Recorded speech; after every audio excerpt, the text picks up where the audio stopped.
Bienvenidas y bienvenidos a Ya lo dijo la Corte, el programa en el que analizamos los fallos emblemáticos, las sentencias más relevantes del Tribunal Constitucional de México. En esta ocasión vamos a platicar con nuestras invitadas del amparo en revisión 82/2022. Es una sentencia que nos va a permitir reflexionar y entender el alcance del derecho humano a la salud y particularmente en una de sus vertientes, en una de sus manifestaciones concretas, que es el acceso a medicamentos. Para entender esta importante sentencia de la Suprema Corte, le doy la bienvenida al programa a Paula Méndez Azuela. Paula, bienvenida. Gracias, Miguel. Gracias por estar aquí.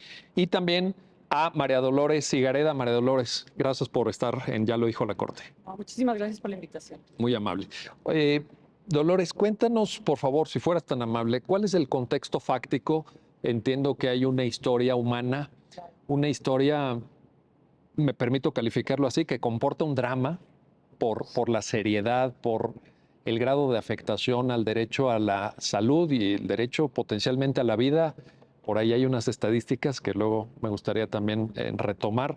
¿Y cómo llega el caso a la Suprema Corte? ¿Fueras tan amable? Sí, con muchísimo gusto. Bueno, se trata de una persona, en este caso de un señor que lamentablemente tiene, o cuando tenía el amparo, al promover el amparo, tenía cáncer de pulmón. Se sabe que el cáncer de pulmón es muy, muy agresivo estadísticamente y, bueno, pues acudió al Instituto de Seguridad Social. Y ahí, pues, evidentemente tuvo la consulta, le prescribieron un medicamento y, bueno, todo el seguimiento que se hace en estos casos cuando hay un tratamiento oncológico. Al principio todo muy bien y la prescripción del medicamento, un medicamento muy, muy específico para el tipo de cáncer, que tenía que tomar sí o sí todos los días una pastilla y cada envase o cada frasco tenía 30 tabletas, o sea que cada mes le daban su tableta y por lo pronto era por 12 meses y luego se dijo que iba a ser indefinido, sin embargo se prescribió por un año, insisto, por el cáncer tan avanzado tenía que seguir, bueno, durante todo el tiempo que hasta lograr en dado caso su remisión. Resulta que, bueno, avanzó el tiempo y se le dio puntualmente y hubo un momento en que ya no se le pudo dar el medicamento porque no había. Sí quiero destacar aquí que fue en el propio Instituto de Salud, de Seguridad Social, en el que se le prescribió, se le hizo el diagnóstico, se le prescribió. Ahí se atendía. Ahí se atendía él. Es un hospital del IMSS, ¿no? Es un hospital del IMSS. Allá en Tapachula. En Tapachula. Entonces, ahí mismo se le dio y se le daba el seguimiento, todo, la prescripción del medicamento que estaba en el llamado cuadro básico de medicamentos. O sea, eran los medicamentos que son aprobados para tener en ese tipo de hospitales. Y llegó un momento en que ya no, por alguna razón no se le dio. Él insistía, iba y lo pedía porque es muy grave que una persona no pueda tomar un medicamento en general, pero cuando ese medicamento, además, digamos que es una suerte de quimioterapia, porque son medicamentos que son quimioterapia oral, pues no tomarlos tiene consecuencias muy graves y para la remisión y implica un retroceso también en su salud. O sea, lo ideal es no suspenderlo. Que sea continuo el tratamiento, Sí, para que genere el efecto que se espera. O sea, no se puede alternar o un día sí o un día no. Entonces, acudió, se le dijo que no había, fue varias veces, lo que a veces desgraciadamente o lamentablemente sucede, y no tenían en la farmacia del hospital, que no había tampoco como en la central que surte el de abasto de medicamentos para este tipo de hospitales. Y pues tuvo que recurrir a una cuestión que quizás se entiende ante ese drama, ¿no? Que es acudir a comprarlo con tus propios medios. Él, incluso en su demanda de amparo, dice que tuvo que acudir a familiares y amigos para poder reunir la cantidad. Estos medicamentos son muy caros. Entonces, pues para tener la cantidad y poderlos... Pero cuando dices son muy caros, ¿qué tan caros? Porque a lo mejor quienes te están escuchando dicen, bueno, puede costar ¿cuánto? ¿500 pesos? ¿800 pesos? Él narra incluso que desembolsó casi 300,000 pesos. 300,000 pesos. Por 2 frascos. 300,000 pesos. Sí. Esa es una cantidad que está fuera del alcance de muchas personas en este país. Muchísimas. O sea, 300,000 pesos, Dolores. Sí, cerca de 300,000 pesos. Impresionante. Y tuvo que desembolsarlo. Y entonces, por ejemplo, tenía ya 3 pastillas y decía, oigan, es que solo me quedan 3 pastillas, necesito, pues no hay. Total que acudió pues al amparo porque necesitaba, y tampoco es sostenible, pues con tus recursos No, bueno, con esas a largo cantidades, plazo, porque además con nunca esas- sabes qué va a pasar.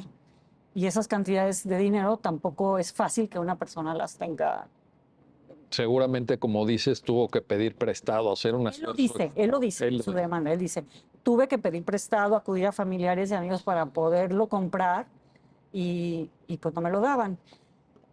Total que promovió un amparo y el juez de distrito le otorgó la suspensión de plano, y se pidió que lo compraran o que se lo suministraran, y para no ser, digamos, coloquialmente el cuento largo, llegó un momento en que le dieron un envase o un frasco o bueno, una dosis, por decir que costaba de 30 pastillas para un mes, y se le dijo que en la farmacia había 7 frascos más. Y con eso el juez de distrito dijo, bueno, pues ya tienes el medicamento, ya se acabó, sobreseo el amparo porque finalmente ya lo tienes, ya no tiene caso. Él se inconformó con esa solución dada por el juez de distrito de sobreseer por cesación de efectos, se le llama esa causal, y interpuso el recurso de revisión que llegó a la Corte. Eh, entonces, él lo que decía, como así en síntesis, es que no se podía tener por satisfecho que le hubieran dado un medicamento porque ya habían ocasionado un retraso, que había desembolsado, y además quería que le dieran el reembolso, que hubiera un resarcimiento de ese costo económico o de ese embolso económico que había tenido. Y además de todo, que la entrega no había sido oportuna y eficaz, porque no se puede decir si lo tenía que tomar, por decir algo, el 15, si se lo daban el 17, pues ya había 2 días que había tenido faltantes. Entonces, ese suministro no había sido oportuno y eficaz, y que no bastaba con que estuviera en la farmacia, o sea, es decir, ya había tenido que dejar de tomar unos días, había tenido que desembolsar, y por lo tanto su derecho a la salud había sido violentado, menoscabado. Entonces la Corte ya entra al estudio y efectivamente pues dice que se vulnera su derecho a la salud, analiza la demanda integral, que eso también es muy interesante porque no es solo lo que dice como tal en el escrito, sino es todo, se tienen que estudiar todas las constancias, y de las constancias se advertía también cómo había desembolsado, estaban las facturas, cómo había ido reseñando o ahorita se me fue la palabra, había ido pues llevando toda una bitácora de cómo había sido la evolución y cómo no se le habían suministrado, qué había tenido que hacer. Entonces se entendía que no, él pedía no solo porque se había vulnerado su derecho a la salud, falta de oportunidad en los medicamentos, y también, y esto es quizá lo novedoso en el caso, porque ya había habido otros casos en que el suministro de medicamentos no ha sido oportuno. Aquí también él explícitamente sí pedía el reembolso de aquello que había tenido que erogar porque el Estado no había cubierto ese derecho a la salud. Insisto mucho en esto también, en que había sido prescrito en un hospital público por médicos del hospital y la medicina estaba dentro del cuadro básico. Es decir, no era un medicamento que estuviera fuera del cuadro básico y que tuvieran que conseguir en algún otro lugar o de difícil adquisición, sino que algo que hubiera elegido él o también, que hubiera que a lo mejor elegido él. hubiera dicho, no, es que este otro Me gusta más, medicamento puede ser más eficaz. o un medicamento eventualmente experimental o alguna cosa así Claro. que, ¿no? Que también en ese tipo de terapias a veces se acude Sí, a medicamentos que a lo mejor todavía no están consolidados, no integran cuadros básicos ajá, o listados, catálogos pues aprobados por las agencias respectivas en cada país, pero que eventualmente pues alguien con la esperanza por supuesto, en que es muy válido en también. esas circunstancias de vida o muerte, pues vas a lo que encuentras. Sí, ¿No? aunque ahí no tendría el Estado la obligación de suministrarlo porque no está en el cuadro básico. Eso es. Entonces, quizá la palabra clave en este caso es el cuadro básico, donde están los medicamentos que se pueden prescribir en un hospital público, como es un hospital que depende del Instituto Mexicano del Seguro Social, que ese es como un matiz muy, muy importante en este caso. Sin No, duda. no solo. Paula Méndez, la sentencia, Dolores nos lo acaba de plantar de manera muy, muy clara, trae consigo argumentos novedosos, aspectos que sin duda generan atención por parte de quienes están viendo el programa y de muchas personas en un momento de la historia del país pues muy delicado, ya sabemos pues que el tema del derecho a la salud es un tema antes y después de la pandemia, pero ahorita es fundamental. Y te quiero plantear esto, Paula. Si bien es cierto, vamos a referir estos aspectos novedosos, también es verdad que la sentencia hila sobre una doctrina constitucional de parámetros de regularidad en derecho a la salud que ya, pues podemos decir que se ha venido consolidando. Cuéntanos algunos aspectos, cómo se inserta en esta especie de líneas jurisprudenciales de derecho a la salud, por favor. Pues creo yo que desde los primeros asuntos que vio la segunda sala y ahora la primera sala, ahora que ya puede ver derecho administrativo, se ha ido desarrollando poco a poco. Empezamos con los casos más sencillos, ¿no? Pues, las primeras veces era casi si tenías derecho a que te admitieran en un hospital, ¿no? Fue de los primeros casos que veíamos en la segunda sala. Y eso ha ido desarrollando en entender como cada fragmento de lo que implica el derecho a la salud, ¿no? Entonces, hemos ido desarrollando desde, bueno, las obligaciones, cuáles son obligaciones progresivas y cuáles son obligaciones inmediatas, ¿no? Entonces, esta diferencia en cuándo el Estado te puede decir, sí te lo voy a dar, pero ahí voy poco a poco, o cuáles, me da lo mismo en qué proceso vayas, me lo tienes que dar desde ahorita, ¿no? Como el tema de que no se preste el servicio de salud con discriminación. El tema de, bueno, este desarrollo del artículo primero de en qué consisten las obligaciones estatales de derechos humanos, se ha ido también, se ha traducido en cómo se ve eso en el derecho a la salud, ¿no? ¿Cuáles son sus obligaciones de respeto? ¿Cuáles son sus obligaciones de garantía? ¿Cuáles son sus obligaciones de prevención? Entonces, todo eso se ha ido desarrollando y creo que se ha ido construyendo una doctrina en donde, por ejemplo, ya tenemos clarísimo que incluye los medicamentos. Eso es parte del derecho a la salud. Eso ya no está en discusión, ¿no? Ahora, claro, empieza a haber estas preguntas de, bueno, ¿qué pasa si pido un medicamento que está fuera del cuadro básico? ¿Qué pasa si pido un medicamento, no sé si recuerdas uno que inclusive platicamos aquí, que tenía que ver con salud mental, ¿no? Y entonces eso parecía estar por fuera. Sí. O sea, como que empieza a haber estas aristas en donde dices, bueno, ¿qué pasa con esto? Y vienen estos en donde, ¿qué pasa cuando no te dieron el medicamento y tú vas y lo compras? ¿Qué pasa con eso? Ya perdiste ese derecho porque tú fuiste y lo pagaste. Y creo yo que tiene justo que ver con esta concepción de salud integral, ¿no? En donde no basta, tú no puedes decir como estado, bueno, ya previne y ya estuvo, o ya te diagnostiqué y con eso, ¿no? El derecho a la salud implica desde que tú te presentas a un hospital, a una clínica familiar, a decir, tengo este padecimiento, implica eso hasta el final de tu tratamiento. Entonces, no hay manera de sostener que si se te diagnostica una enfermedad, se te dice, este es el tratamiento que tú tienes que llevar, no hay otro, decir, pero es que ahí me quedo como estado y ya no llego al siguiente paso que es darte ese tratamiento, ¿no? Más cuando estamos hablando de tratamientos que están indisponibles para la gran mayoría de la población. Porque bueno, con ese dato que dio Dolores, es imposible. ¿Qué estamos hablando? ¿El 5% de la población? ¿El 10%? No, es muy difícil. Y te diría que ni siquiera, porque esos seguramente son con seguros privados que es como lo devengan, ¿no? O sea, no creo que muchas personas tengan ni siquiera la posibilidad de sacar de su bolsa eso al mes. O sea, ni siquiera es una erogación de una cirugía. Pero además, al mes más otras cosas. Exactamente, o sea, ¿no? Por eso solo es medicamento. Ok. Entonces, es una parte del tratamiento. Bueno, todo lo que implica tener una enfermedad. Sí, seguramente una persona con cáncer de pulmón, pues de repente va a estar internado porque tiene algún tipo de deficiencia. Entonces, creo que esto pues nos pone en perspectiva pues, lo que es comprometernos con esta idea del derecho a la salud, ¿no? No es nada más pues que exista el Instituto de Seguridad Social o que haya hospitales de calidad.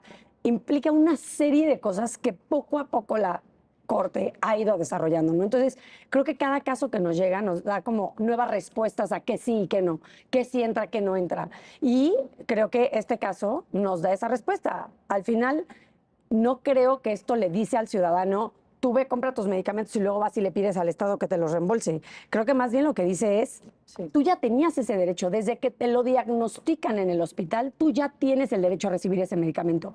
Porque creo que hemos tenido otros casos en donde, por ejemplo, no, esto que decían, fui a mi médico privado me dijo que me tomara el medicamento X y vienen y se lo piden al IMSS y entonces en el IMSS el médico dice, oye, no, es que aquí damos este otro que cuesta mucho menos y entonces ahí la discusión es, ¿tienes derecho a que te den este otro medicamento que te recetó el médico privado? Pues no, lo que se ha dicho es, no, si hay una alternativa que esté en la seguridad social, te toca la alternativa, ¿no? Pero aquí no ese es el caso. Aquí el caso es el propio médico que el Estado te está disponiendo, te está diciendo que este es el medicamento que O sea, tienes que tomar. ahí digamos que no habría ninguna duda. No, el derecho ya existe. Y entonces la pregunta es, si el derecho se te negó y tú tuviste que tomar acciones para no perder la vida, literal, porque eso es lo que está en juego aquí, pues por supuesto que me parece que la única respuesta posible es el Estado te tiene que reembolsar eso que de hecho tuvo que haber pagado en un inicio, ¿no? No es que tú generaste ese Sí, sí, costo. sí. El costo ya lo tenía el Estado, simplemente se tardó en dártelo y te lo va a dar reembolsado.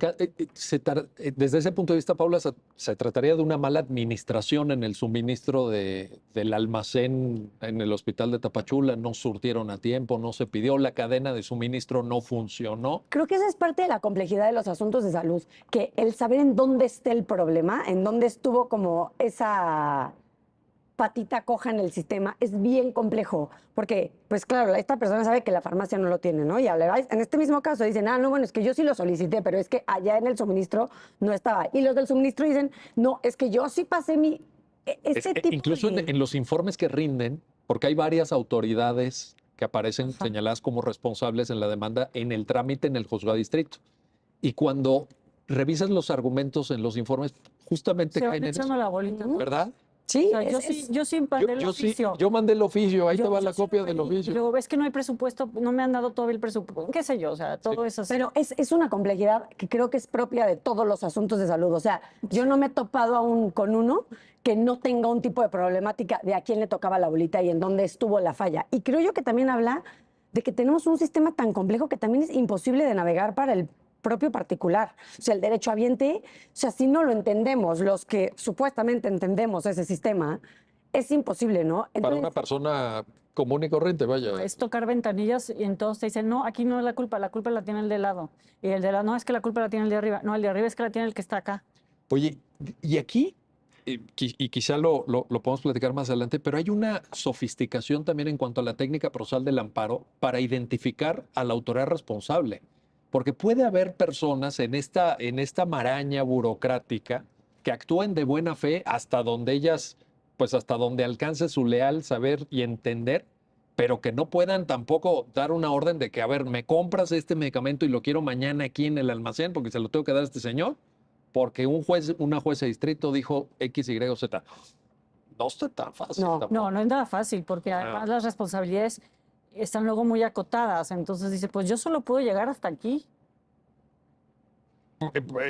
Pero al final del día, ¿cómo hacemos para que la justicia federal, con una técnica correcta de amparo, identifique cuál es el nivel jerárquico de responsabilidad al que le corresponde la última palabra? Yo en un momento dado, leyendo la sentencia, dije, en una de esas, el juez se va a dirigir al director general del IMSS. Ujú.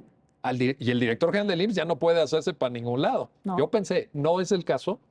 Obviamente, el Que a veces juzgado... no es la solución, fíjate, a nosotros nos pasó en un asunto que el propio IMSS vino a explicarnos. Yo hasta les dije, por favor, vuelva, cada vez que tengamos un asunto, vengan y explíquenos. Y entendimos cómo hacer eso a veces resulta más ineficiente, porque esa cadena de mando acaba generando más problemas.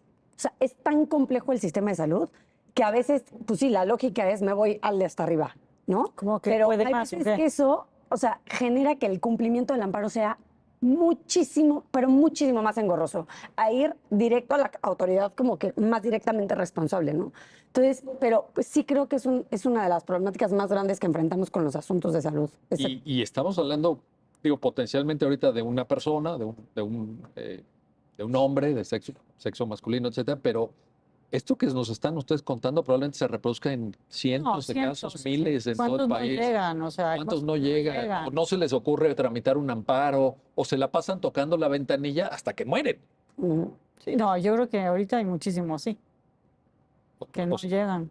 Y creo que a veces suena como muy ambicioso, pero también tenemos que acordarnos que el derecho a la salud, al final, todos los tratados son muy diferentes hacia los estados de tú vas a determinar qué tratamiento, tú vas a determinar qué medicamentos. O sea, el propio Estado mexicano es el que ha dicho, esto sí incluyo, esto no. Exacto, Esto- no hay una obligación internacional de incluir tal o cual, sino que Exactamente. y cuando no puedas tienes que, o sea, los estándares internacionales dicen, cuando no puedas tienes que justificar y motivar. hasta donde razonablemente el presupuesto dé, porque también es verdad que los Sí, sí. presupuestos son limitados y como es un derecho de los que se llaman económicos, sociales, culturales y ambientales, de los famosos DESCA, o sea, no es tan fácil porque implican mucha política pública, no solo... Ahorita les voy a hacer un comentario sobre eso, justamente. Yo lo que quería apuntar de lo que tú decías del medicamento, que es también interesante, él compró el medicamento además, no fue a por una alternativa más cara o más barata, fue por el que le prescribieron. Es el mismo, ¿verdad? Eso es importante. Entonces no es que diga, bueno, Eso voy sí. por otro y me voy a pedir el reembolso de uno que es similar, más barato, o qué sé yo, o más caro, no lo sé. Pero es el mismo. Ahí no hay ninguna duda. No, ninguna duda. Bueno, el Estado, es que ahí también cuando el Estado incluye ese medicamento específicamente en el cuadro básico, está autoimponiéndose la obligación, que es lo que tú señalas. A ver, ¿Verdad? ya estaba ahí. No es que se le hubiera ocurrido a este señor. No. Decir, oye, yo leí en internet o un médico particular me prescribió o estuve viendo la retransmisión en YouTube del Congreso de Médicos Oncólogos en Pittsburgh, ¿verdad? No, señores, ustedes me dijeron. Cierto. Sí. Me dijeron, este es el medicamento para el padecimiento que yo tengo. Bueno, pues denme ese medicamento. Que creo que es lo que tiene que ver con lo que dice la propia sentencia. La parte de este derecho, o sea, la obligación de garantizar del Estado. ¿Qué te tiene que garantizar? Eso que te promete. O sea, eso que él mismo fija. No es que la Corte se fue a pedir estándares de Suiza, porque luego un poco se ven así estas sentencias de derechos económicos, sociales y culturales, pero creo que la interpretación hasta este momento de la Corte en el derecho a la salud ha sido completamente restringida a lo que el propio Estado se compromete en sus propias leyes, en sus propios reglamentos, en sus norms, a otorgar. Entonces, creo que sí es importante verlo, ¿no? Entonces, tal vez el Estado está siendo muy ambicioso en sus promesas y no puede dar eso. No estoy seguro. O hay una mala administración, como No tú estoy dices. seguro que sea un Estado demasiado ambicioso el que Yo tiene derecho a la tampoco. salud, el Yo Estado tampoco. mexicano, pero bueno. No, ciertamente no. No. Lo que pasa es que quizá a la hora de imponerse esa obligación y un cuadro básico, no alcanza a ver la magnitud o el alcance. Pero puede ser que también haya defectos administrativos en la gestión. claro. También, desde supuesto. luego. O sea, a veces es ese pequeño servidor público, servidora pública que tenía que haber hecho algo con anticipación, dentro de una maquinaria que tiene que estar funcionando bien. Sí, o y pues quizá no lo hace. presupuestalmente dice, pues mejor estos sí y ahorita estos no. Pero en el tema No podría presupuestal, ser. acuérdense también que los estándares internacionales exigen justificación y motivación. O sea, no es de que, híjole, se nos acabó el dinero. A ver, se te acabó el dinero para esto, pero tienes dinero para bonos, tienes dinero para comidas de fin de año, de no sé qué. Pues, Habría que justificarlo. y priorizar ciertamente, y también, priorizar. gastos de priorización. Eso están los estándares internacionales. Oye, Dolores, te quería preguntar, un argumento muy poderoso, no jurídico, pero que ciertamente desde el punto de vista humano impacta en la lectura de las sentencias, cuando la Corte dice hay diversos niveles de clasificación del cáncer de pulmón. Este señor tenía el 3 inciso B, una cosa así, luego está el 4 que ya... Y cuando la Corte dice hay estos niveles y el grado el porcentaje de supervivencia a 5 años es tal, ¿no? Porque ahí te estás enfrentando a un drama humano que te dicen, en el diagnóstico, usted tiene el 87% posibilidades en 5 años de estar muerto. Sí. Y no le vamos a dar el medicamento. Hágale usted como quiera. Caray. ¿Por qué metodológicamente en una sentencia introducir este factor estadístico que pone de relevancia y de manifiesto como un golpe en la cara la importancia del suministro de medicamentos? Porque uno podría decir, nuestra formación como abogados o abogadas tradicional, pues, oye, cítame el artículo no sé qué, cítame la observación general del Comité de Naciones Unidas de no sé qué, la observación general 14, ¿verdad? Etcétera. Pero ustedes le entraron de frente al tema, ¿no? Lo pusieron dramáticamente. A ver, yo soy de la idea que a veces nos falta hacer como el contexto del asunto y creo que en estos de salud es todavía más importante porque el contexto te da también como la incidencia y la gravedad de lo que puede suceder en una persona. Es decir, si el cáncer del pulmón es tan grave y que tiene, por ejemplo, en este que tenía el 80 y tantos % de posibilidades de estar muerto en 5 años. En 5 años. Es decir, todavía cobra más relevancia la obligación estatal del derecho a la salud porque estamos, digamos que en en un caso totalmente de urgencia. Es decir, no es solo para un catarro, por decirlo de alguna manera, ¿no? Que ahí el juzgado de distrito la cachó bien porque dio la suspensión de plano. Dio la suspensión de plano inmediatamente, sino que es una cuestión en que si no se actúa rápido y con eficacia, a lo mejor esa persona, pues lamentablemente puede perder la vida todavía con mayor prontitud a lo que... Ahora, siempre puede pasar que haya una remisión, o sea, siempre uno apuesta. Además, los estándares, es decir, hay que dar el medicamento incluso para lograr la remisión, y si no se puede la remisión, pues por toda la sintomatología y los cuidados paliativos. Entonces, a veces estamos en efecto acostumbrados a citar el artículo, pero los artículos... No digo que esté mal. No. Digamos, los artículos no están como solos. Quiero también expresar esta frase coloquial, sino que hay un contexto de la persona y de esa enfermedad, y me parece que en concreto en los temas de salud, también los familiares, el contexto te da mucha luz sobre la urgencia de actuar y de cómo decidir para saber estas estadísticas y además tienes esta obligación estatal que se obligó a través del cuadro básico y de la prescripción en un hospital de salud.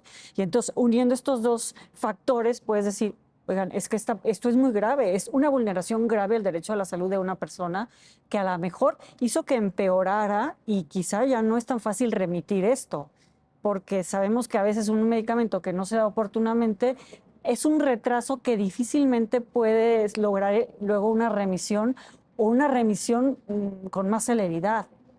O sea, sí, como tú lo dijiste desde el principio, es un drama humano terrible. Y de hecho, por ahí recuerdo que en la sentencia se afirma que el cáncer de pulmón es la primera causa de defunción en varones y la tercera en mujeres por cáncer. O sea, es un cáncer...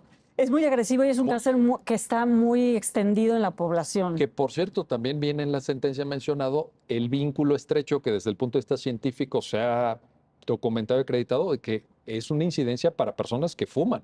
Eso el consumo de cigarrillos...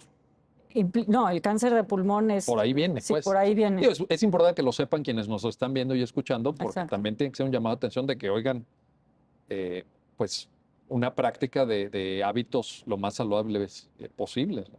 Sí, que también es un gran tema en el derecho a la salud, los hábitos de alimentación, de ejercicio, etcétera, ¿no? Que sin duda tienen que ser tomados en cuenta. Bueno, vamos a una pausa, no se vayan, estamos platicando con nuestras invitadas del amparo en revisión 82, diagonal 2022. Regresamos enseguida a su programa, ya lo dijo la Corte.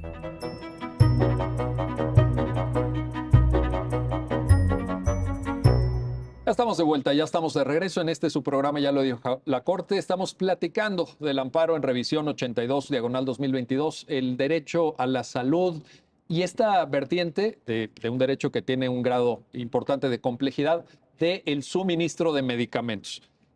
Paula Méndez, ¿habría quien podría criticar este tipo de decisiones? Porque, como ustedes saben, hay un debate en el derecho comparado, en la doctrina constitucional, sobre qué tanto los tribunales pueden incidir en políticas públicas. El tema del derecho a la salud involucra, tú misma lo decías, un grado de complejidad de institucionalización administrativa para que todo funcione, pues que esté el servicio de urgencias listo para recibir al que se acaba de accidentar, los hospitales de segundo y tercer nivel especializados, incluso el tema de medicamentos, la certificación de profesionales médicos, la integración de cuadros básicos, la responsabilidad por malpraxis, en fin, es un mundo. Y uno podría decir, se ha criticado en otros países, Brasil, Colombia, etcétera, hay un debate ahí abierto. Oye, ¿qué tan preparado está un juez de distrito, una jueza de distrito o incluso una Suprema Corte para decir de pronto, Estado mexicano gasta en esto, suministra esto? Puede haber ahí un debate, ¿no, Paula?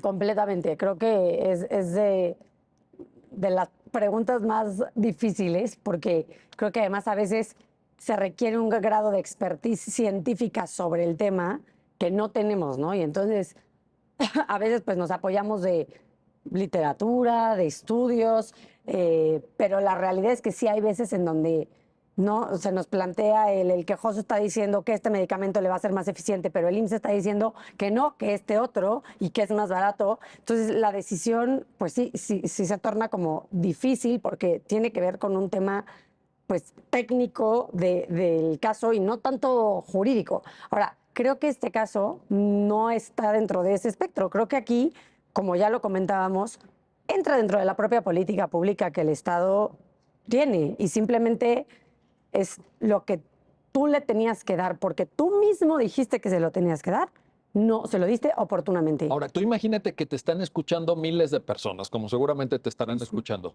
y que se encuentran en una situación parecida y empiezan a tramitar demandas de amparo y el Poder Judicial Federal, como corresponde, porque es su papel, otorga la protección y el amparo de la justicia federal. Sí puede venir un descolocamiento de política pública, ¿no? Sí, pero me parecería increíble, porque yo creo que no es el descolocamiento de la política pública, es la presión a las autoridades de que destinen lo que tienen que destinar a lo que dijeron que iban a destinarlo. O sea, aquí creo que es más cuestionable cuando, por ejemplo, hemos dicho, porque ya se ha dicho, ¿no? Medicamentos huérfanos, ¿no? Estas personas que tienen enfermedades rarísimas y que es un medicamento que ni, pero se produce en México, ni ha sido autorizado por la COFEPRIS y además cuesta carísimo. Aquí creo que sí, pues es más cuestionable, como, Sí, oye, que se compre ese medicamento tal vez va a hacer que a mí no me den insulina, porque ya no va a haber insulina para los diabéticos. Y entra en este tipo, pues, de discusiones. Ahora, creo yo que un Estado que se toma en serio la política pública que establece, tiene que tener un diseño presupuestal de eso, ¿no? Y tiene que tener más o menos, pues, entendería yo que si es una de las causas mayores de muerte en hombres, pues el Estado tendría que estar preparado para atender ese tipo de enfermedad, ¿no? O sea, no es que estamos hablando de una enfermedad rara, de algo que el Estado no podría haber previsto. Entonces, creo yo que en este tipo de casos justo la justicia simplemente sirve para presionar a las autoridades públicas a que pongan en orden lo que claramente no tienen en orden, ¿no? Entonces, si empiezan a llegar mucho, es porque claramente no está en orden. Oye, ahora, este punto de vista que acabas de expresar, lo que refleja es la preeminencia de los derechos humanos, incluso sobre la política pública y el papel del Poder Judicial de la Federación de servir de garantía de los derechos de todos los seres humanos que están en el país. Eso es lo que estás diciendo. Completamente. Y creo que tienes toda la razón en que hay cosas en donde tenemos nosotros que autorrestringirnos en decir, esto no nos toca, eso le toca al legislativo, al ejecutivo, que seguramente tienen más expertise técnica, que entienden más cómo funciona el tema de presupuesto, pero creo que hay asuntos en donde al contrario, lo que vemos es un claro falta de atención, falta de cuidado, falta de garantizar derechos, y ahí sí, pues es donde nos toca a nosotros entrar a decir, claro que te correspondía y te lo tienen que dar. Es que luego dicen que el Poder Judicial Federal no hace su trabajo. Sí, ¿verdad? Yo he Estamos escuchado. descansando todo el día. Yo he escuchado, pero aquí lo que estamos viendo es el imperio de la razón jurídica sobre la indolencia administrativa. Y cuando se pone en la mesa la vida de un ser humano, tiene que haber un mecanismo de garantía en el Estado constitucional de derecho. Es que justo me gustó mucho lo que dijo ahorita Paula, que en el sentido es decir, pues ojalá, porque finalmente es una obligación que no le impuso el Poder Judicial al Estado, pues al Estado. O sea, es una obligación que se autoimpuso de alguna manera. Lo único que se está haciendo es hacer que la cumpla porque hay un derecho humano de por medio y prometiste algo que tienes que cumplir. Como decía bien Paula, no es un medicamento huérfano, es un medicamento que está en el cuadro básico y tú mismo te obligaste a prestarlo. Ahora estás incumpliendo y por lo tanto estás vulnerando el derecho a la salud de una persona que acude a ti. Que por cierto, podríamos incluso, no es el tema porque la sentencia no lo plantea, pero discutir en las fronteras de la tutela y garantía del derecho a la salud, pues hay muchas más cosas. Porque recuerdo una frase de la sentencia que dice, se le va a suministrar el medicamento por estar integrado en el cuadro básico siempre y cuando mantenga su condición de derechohabiente. Que ahí también tenemos un tema con universalidad del derecho a la salud, artículo primero, párrafo tercero, ¿verdad? Los derechos humanos son universales. Cuando tú condicionas a una derechohabiencia, que es una condición administrativa. Por eso te digo que cada nuevo asunto de salud nos va haciendo definir. Sé que no es el caso, pero lo dejo en la mesa para que incluso alguien podría decir, efectivamente, ya lo señalaban ustedes, oye, la Corte, hombre, imagínate, se metieron hasta la cocina de la política pública, ¿no? Le dijeron que le dieran el dinero de vuelta a este señor. Me parece que es lo mínimo. Bueno, es que es derechohabiente. Que es derechohabiente, ¿no? Y si lo planteara un no derechohabiente. Ahí habría que, o sea, sería otro problema jurídico. Aquí es muy claro, es un derechohabiente. No, hay que- La prescripción fue por parte del médico o de la médica del Instituto de Salud, del cuadro básico, se le suministró durante 5 meses y posteriormente se le dejó de suministrar. Algo sucedió Sí. en la previsión, en la organización, en el abastecimiento, que no tuvieron la capacidad de prever o qué sé yo, y por lo tanto incumplieron con una obligación que ya tenían. O sea, no es que en ese momento surgió la obligación, ya lo dijo bien Paula. Oye, Dolores, a ver, yo te quiero preguntar algo desde el punto de vista de la técnica procesal del amparo que me llama la atención. Históricamente el amparo ha sido un instrumento dirigido fundamentalmente a la restitución del goce de derechos. Es decir, hay un derecho humano violado, acudes ante la justicia federal si dicta una sentencia estimativa, te dice restituyan a esta persona en el goce del derecho. Pero aquí se observa, y es que ahí viene el criterio de la diferencia de criterio con el juzgado de distrito, por aplicación de la causal de sobreseimiento de la cesación de efectos. Aquí se observa un carácter no solamente restitutorio, sino reparatorio, Ujú. que es distinto. No estamos hablando, Dolores, de un nuevo amparo, de un amparo 2.0 o 3.0, no sé, o de un amparo Versión. de veras sobrecargado, porque, a ver, en la técnica procesal del amparo antiguo, yo te diría que el juzgado de distrito hizo bien su trabajo. Pero en esta nueva visión de un amparo reforzado, de un amparo, voy a usar este símil, perdón, musculoso, que la Corte ha venido configurando, no en este caso, en varios En varios, casos, no es el incluso de derecho a la salud. Hay un caso de VIH de Querétaro, del IMSS también, Sí, ¿verdad? ¿Se acuerdan? Pero ¿cómo encaja? Sí es un nuevo amparo, Dolores. Sí, Es una totalmente. finalidad reparadora, o cómo calificar eso? yo diría que es un amparo más integral, por decirlo así. O sea, que no solo ve. Además, ¿cómo restituyes el derecho a la salud? Ya te di tu medicamento, Es que es lo que dice el juzgado de distrito. pero no te lo di durante tanto Pero es tiempo. que eso es a futuro. En el amparo tradicional nos sí. explicaban que para actos futuros del amparo no servía. No, pero no me lo diste antes. Por Correcto. eso vine. O sea, ya hay una laguna, por decirlo así, en Es- que no me lo dieron. ¿Eso cómo lo reparas? O sea, ahí sí ya hace el pasado, ¿no? Siempre sales perdiendo. Sí. tienes- Con ese amparo, digamos que muy rígido, por decirlo. Siempre Pues sales, histórico, tradicional. siempre sales perdiendo Sí. en este tipo de temas, porque no es mi casa, regrésamela. Correcto. De hecho, incluso en cuestiones voy a poner ejemplo, vivienda, ¿no? O sea, Sí. regrésamela y además con las rentas que no me pagaron. No, Claro, hay eso muchos particular. derechos, hay muchos Ahora, derechos. creo que también tiene que ver con cómo interpretas el derecho, porque Mm. si interpretas la salud como salud integral y como que incluye varias cosas, pues no basta con que me lo den. Es un problema que estamos teniendo, de hecho, no sé si en la primera sala, pero en la segunda sala, en donde están aceptando el sobreseimiento, o sea, la cesación de efectos, cuando cumplen en la suspensión, porque muchos de estos Correcto, asuntos, Sí. correcto. en la suspensión Ahí está. se garantiza Es el derecho. correcto, aquí fue. es correcto. Precisamente este es que el también, caso. por cierto, qué bueno que lo apuntas. Y a mí me parece que eso te da pauta para una reflexión sobre el cambio en la concepción de la propia suspensión del acto reclamado. Claro. Ahora, en este caso, por ejemplo, si le hubiéramos comprado al juez su teoría, entonces, aun cuando le dieran esos 7 medicamentos, imaginamos, a esta persona nunca le recayó una sentencia que dice que nunca más el hospital le puede volver a negar darle ese medicamento.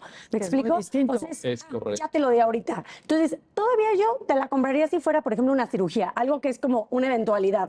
Entonces, como ya te hicieron la cirugía, ya para qué me sigue reclamando, ¿no? Que, por ejemplo, así hemos nosotros sobreseído varios en la segunda sala, como de ya todo lo que te íbamos a poder dar se te dio porque es una cosa de una vez. Pero todavía es cuestionable. Ese es lo que te iba a decir. Todavía es cuestionable, pero es un poco más evidente. Aquí ni siquiera estamos hablando de que el propio doctor le dijo que el tratamiento iba a ser de manera indefinida. Entonces, aunque la receta era de 12 meses, lo más probable es que le vuelvas a surtir los otra 12 vez. meses otra vez. Entonces, sin una sentencia, esta persona la obligas a que si le vuelve a pasar, Tenga que puede volverse a amparar. Tienes toda la Sí. razón. Y además, como que esas violaciones son, por decirlo así, de tracto sucesivo. O sea, se están actualizando momento a momento. Pero aquí quizá, a ver, es que el concepto entonces, y tal vez incluso hasta en el nombre del programa, ¿no? No es el suministro de medicamentos, sino el acceso a un tratamiento Sí, integral. quizás sí es más. Porque sí. en el suministro de medicamentos, Ya a lo te lo mejor tú doy. dices, oye, incluso tú misma lo mencionabas, la receta dice, te voy a dar los frascos correspondientes cada frasco, 30 pastillas, durante un año, y en un año vemos, ¿no? A ver cómo va, a ver cómo ha ido A lo evolucionando. mejor hay que cambiar la dosis, a lo mejor hay que cambiar. Correcto, pero entonces alguien podría decir, si ya te aseguraron que tú de aquí a un año tienes el medicamento, pues ahí es donde el juez de distrito dice cesación de efectos, porque ¿qué más te puedo yo dar en una sentencia favorable? Ya no en la suspensión, en la sentencia. ¿No? La garantía nada más, Bueno, de pero, alguna manera, la garantía de que no te vas pero si tú ya tienes los medicamentos en la bolsa pensando, ahora, si cambiamos el concepto y el concepto es tratamiento, entonces el amparo tiene que ser Sí, para que a lo mejor efectivamente cuando termines esta dosis ya no tengas que promover un nuevo amparo, ya estés cubierto por la justicia federal Claro. para para tu para tu oncológico, tratamiento. que puede incluir este medicamento, esto otro, esto otro. Es decir, finalmente tu derecho a la salud es ese tratamiento oncológico. O sea, su tratamiento era indefinido, dijeron. Sí, sí. No te pueden dar una receta así como para toda la vida. Normalmente siempre te dan recetas con, 12 meses, hay evaluaciones, se ve cómo el tratamiento funciona de alguna manera y se Sí, porque cambia, en una de se esas ajusta. remite A lo mejor remite, sería lo óptimo. óptimo, lo ideal, la verdad. Pero lo sí, yo creo que deseable. ni siquiera tendrías que hablar de un amparo 2.0. La propia restitución, pues, es restituir el derecho a la salud. Entonces, si tú interpretas el derecho a la salud como algo mucho más allá de que te den esta pastilla en este momento, pues entonces no basta con que ya me lo dieron y ya estuvo. Entonces, claro, yo creo que es una sentencia que está restituyendo, no que está reparando. Porque tú podrías decir, bueno, pues es que darle el reembolso es una reparación económica incluso. Pues yo vería que es una restitución, del derecho que se le violó. O sea, ya estás como si se te hubiera garantizado desde ese momento. A ver, tienes toda la razón en el orden de lo conceptual, pero ciertamente aquí la Corte nos invita a una reflexión de para qué tiene que servir el amparo. Claro. Históricamente no ha sido como tú ahorita lo No, acabas de no. escribir. Venimos de una tradición histórica en materia de amparo también. Totalmente. Venimos incluso, perdón que lo diga, pero de una óptica muy recurrente en el Poder Judicial Federal, que lo que buscaban era precisamente el sobreseimiento Ujú. como una forma de decir, Ya. yo ya cumplí, hice lo más que pude, pero tampoco le pidan milagros a la justicia federal. Y yo creo que ahora este tipo de pronunciamientos sí nos advierte de una cultura constitucional de garantía de los derechos, Ujú. llamémosle más efectiva, más integral, no sé, pero yo sí veo un cambio ahí importante. Completamente. No es el amparo que a mí me enseñaron en la escuela, por ejemplo. No. No, y desde luego, va teniendo tintes más integrales también. Yo sí pienso que el amparo tiene tintes más integrales, sobre todo en temas de derechos económicos, sociales, culturales y ambientales. O sea, porque también se presta por la naturaleza de los propios derechos. Sí. O sea, Oye, no es solo devolverte tu casa o qué sé yo. Dolores, cuéntanos, también me interesa mucho, un poco lo discutíamos a raíz del tema de qué autoridad identificamos como la autoridad que tiene que materializar el acceso al medicamento. Cuéntanos cuál es el efecto, cómo se determina ya en concreto el pronunciamiento, en qué termina la historia. La historia. Bueno, una cosa que se hace es como analizar la demanda de forma integral y viendo cómo esta persona, claro que dijo que se violaba su derecho a la salud, pero también quería que se le siguiera suministrando el medicamento y que además se le reparara por los gastos que erogó, ¿no? De alguna manera que se le reembolsara, nada más que reparara. Y lo que se ordena es precisamente que se le suministre el medicamento, que no, o sea, no se le puede ya quitar ese tratamiento, y además que quizá esto es lo que no estamos tan acostumbrados y puede suceder un poco de ruido, es que se le reembolse lo que erogó por tener que acceder por sus propios medios al de medicamento, cuando ese medicamento tuvo que habérselo entregado el propio instituto, el hospital, de alguna manera. Y aquí a mí sí me gustaría como dejar como muy puntual que yo veo que eso, y quizá convengo mucho con Paula, sí es una restitución, porque de alguna manera es como si te hubieran dado los medicamentos, aunque ya no te los dieron en especie, pues te están dando lo que gastaste en esos medicamentos, y de alguna manera sí es restituirte en el derecho violado que fue el suministro de medicamentos. Aunque también me gusta la nueva perspectiva de decir que es el acceso a un tratamiento, no tanto a un suministro de medicamentos como si fue en el caso de los VIH-Sida, que también se comentó aquí, Sí. de los de Querétaro. Ahí De sí era concretamente el VIH-Sida. Aquí lo que se ordena es, tienes que suministrar el medicamento, o sea, de alguna manera no le puedes no dar, ese medicamento, o sea, tienes que prever para que siempre haya en la farmacia ese medicamento y esa previsión pues implica que efectivamente la farmacia lo pida, que el centro de abastecimiento lo tenga y esa cadena que es compleja, como ya lo ha dicho Paula, realmente es un laberinto, ¿no? Ujú. O sea, Sí, Para el ciudadano de a pie, imagínate. Y que además está pasando por ese además con momento, esa pena, ¿no? por ese momento tan difícil de su vida. O sea, Completamente. tampoco estás al 100 y te enfrentas a una burocracia que te va mandando de una ventanilla a otra, que no te resuelve el problema, y por eso luego la gente acude a la justicia federal. O sea, la gente acude a la justicia federal no por deporte, no por diversión, Es acude que por ya no tienes de otra, o sea, desesperación. exactamente, a veces es como, ¿ya qué hago? O sea, ¿cómo le hago para obligar que me Pero dé ahí es donde medicamento? importa señalar, para que nadie lo dude, que el Estado constitucional de derecho requiere ese mecanismo de garantía y que lo que está en juego es la salud y la vida y la integridad física de seres humanos. Y no solo eso, Miguel, yo creo que desde luego, coincido totalmente. El Poder Judicial lo que hace es decir, tú, Estado, te comprometes a esto porque firmaste A, B, C de tratados internacionales, mi labor es decir al ciudadano que va, el ciudadano de a pie que tiene el drama, decirle, oye, cúmplele, porque tú te obligaste, nadie te puso la mano así para que firmaras un tratado Y internacional. déjame te digo más, o lo que si dice. no lo dice el Poder Judicial, ¿quién ¿Quién lo lo dice? dice? Creo que luego Estamos se nos olvida que desamparados. vivimos esa época, bueno, yo no porque soy más joven, pero hace unos 50 años. Ah, muchas gracias.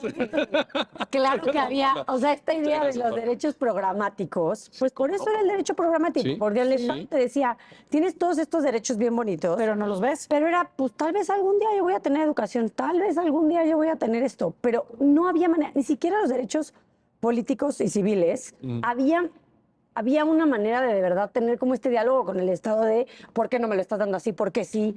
Oye, pero déjame te digo una cosa. El Poder Judicial también se hizo cómplice de esa visión.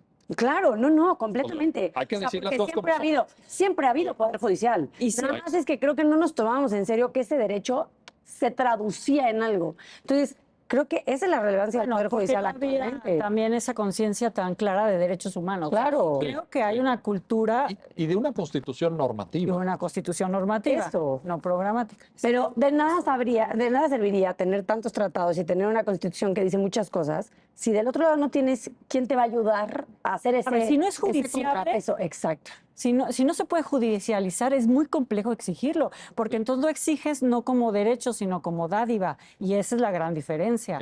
Bueno, O sea, es una diferencia de concepción de del cielo a filosofía la tierra. política, de ¿Qué nos función queda? Ir a del Estado. marchar a las calles, nada más. No quedaría otro o sea, mecanismo para el ciudadano. suplicar, Exacto. pero es O distinto. la corrupción. O la corrupción, Sí, sí. que lamentablemente. Sí, porque también hay que decirlo. Sí, O sea, sí, claro. si te están poniendo frenos en todas las ventanillas y tú estás desesperado porque tu vida está en juego y por fuera te piden dinero, Claro, pues pues lo te están sí, poniendo sí. el pie en el Lo cuello. están, sí, sí.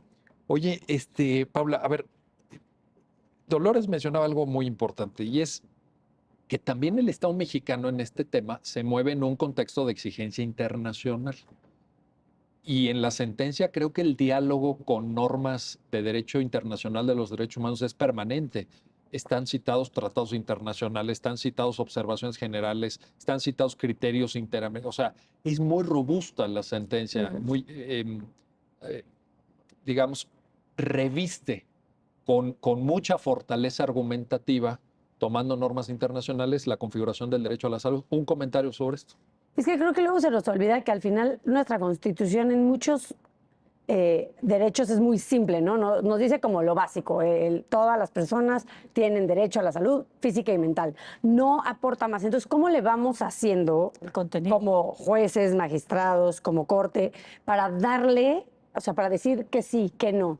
Y al final, pues, tenemos esas herramientas que, pues, el propio, no es que nosotros decidimos irnos para allá, ¿verdad? El propio Estado ha aceptado esas convenciones, esas cortes internacionales, que al final, pues, ese es su labor. Su labor es ir desarrollando esos derechos, ya sea a través de sentencias, ya sea a través de observaciones generales que interpretan esos tratados. Entonces, creo que, de hecho, por eso, digo, no los tratados, pero las observaciones, por ejemplo, que es muy usada en esta sentencia, por eso decimos es una guía interpretativa. No es que nos obliga directamente, pero nos dan estas pistas de qué significa esto y cómo tenemos que irlo interpretando, ¿no? Y creo que son muy útiles para la persona juzgadora, ¿no? Pero cuando dices que no genera obligación, estás pensando en el concepto de soft law, por ejemplo. O sea, exactamente, el soft law de las observaciones y tal, ¿no? Yo ahí creo que la Corte ha ido también pero porque las hace suyas. O sea, al final no podría venir creo yo, un ciudadano a decir, oye, la observación general tal dice esto y por eso tienes esta obligación. que sí, fíjate. Si nosotros la hacemos nuestras, si nosotros la hacemos nuestra.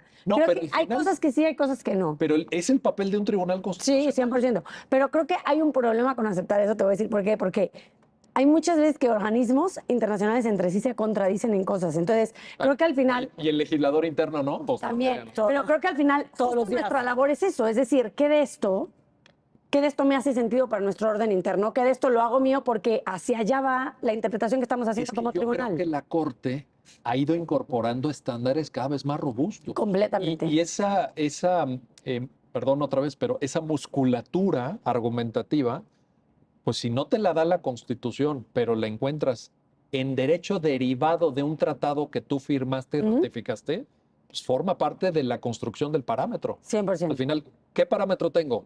Artículo 4, Ley General de Salud, Pacto Internacional de Derechos Económicos, Sociales y Culturales, Protocolo de San Salvador, Sí. el caso no se quede de la Corte y comités de Naciones Completamente. CEDAW, niñas, niños y adolescentes, lo hemos platicado varias veces. Sí, sí. Personas con discapacidad, contigo lo sí. hemos platicado. Yo creo que en esto, y ¿sabes por qué me importa destacarlo, Paula? Porque las abogadas y los abogados mexicanos tienen que saber que es material argumentativo útil. Y que dota Completamente. de contenido, o sea, como tú dices, la Constitución a veces es muy simple, muy sencilla, derecho a la salud. Y, o sea, la realidad no es tan sencilla, es mucho más compleja cuando tienes que analizar un caso. ¿Cómo dotas de contenido? ¿Cuál es el alcance del derecho a la salud? No te lo dice propiamente la Constitución con todas sus letras, o sea, tienes que navegar en un mar de tratados y de soft law y demás para decir, implica el tratamiento, implica el suministro, implica la salud mental, implica una serie de cuestiones que no derivan directísimamente, o sea, no están detalladas en la Constitución. Es imposible que esté. No están. Oye, las convoco a que discutamos. Fíjense, y déjenme despedir el programa con esto.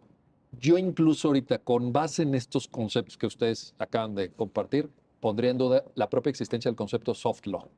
Quitémonos eso. Si es una obligación internacional, vincula al Estado mexicano porque tú participas de buena fe en un sistema internacional. Sí, sí. O sea, ese es el Yo siguiente te la paso. com- sí, sí. O sea, ese es el sí, siguiente paso completamente. Para de veras que quede claro en términos de construcción de cultura jurídica que el Poder Judicial de la Federación está a ese nivel de compromiso de garantía de derechos. A ese nivel de decir, A ese nivel. todo esto lo incorporo y Completamente. construyo así el parámetro. Sí, creo yo que ya la barrera de los derechos humanos nacionales está No, completamente Anacrónica. borrada. Ahí está. O sea, es un concepto universal. Sí nos da para otro programa, ¿no? Sí, por supuesto. Bueno, María Dolores Higareda, Paula Méndez, gracias. Gracias a las dos. Y gracias a usted que hace posible su programa, ya lo dijo la Corte, en el cual analizamos los fallos emblemáticos, las sentencias más relevantes del Tribunal Constitucional de México. Hasta pronto.